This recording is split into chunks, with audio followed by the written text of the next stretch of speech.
what I actually get a lot of questions is, these people often hear about targets, quotas, and deadlines. So at the end of the day, what's the one thing, what is that one thing about sales that nobody warned you about, or something that you learned the hard way? Uh, wow.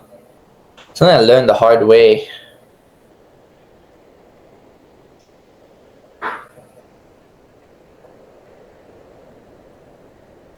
Wow. I think it would be like the cold reality of like a rejection, because like there's different stages of rejection. Do you know what I mean? Like you could call someone and then be rejected, and then that's fine, like move on to the next person, right? That's like the easiest part of the job. Actually, getting rejected 100 times is the easiest part. Mm. The hardest part is when you do so much. You call the guy books a meeting, the guy shows up to the meeting, the guy does everything, like you're in relationship with this guy for a month, and then he or she backs out, last minute or something like that. That rejection hits you a lot harder and makes you like contemplate life a lot more, makes you like, what did I do wrong, this, that, a lot more.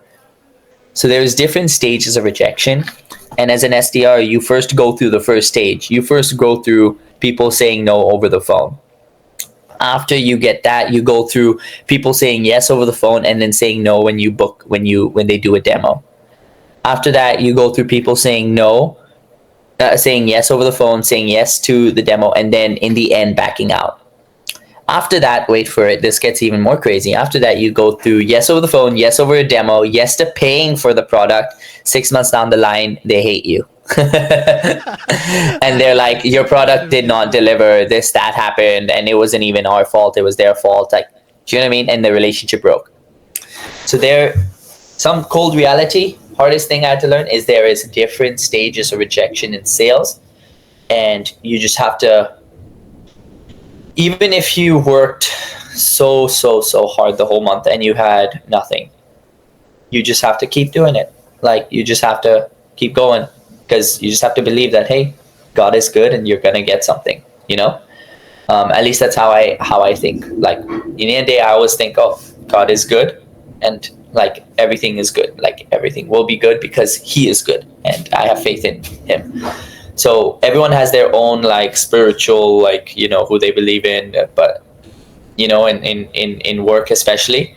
But at least for me, like I'm sort of very clear. Like I know God is good, and I know like everything will be good in the end of the day, no matter how many rejections I get, no matter how hard I work, I'll be fine. It's like some people work for themselves, some people work for their families, some people work for money, some people work just to be a good person, and yeah, that's their part. But for me, like I work because God has been good to me my whole life, and I want to represent God well. So I work hard in what I do.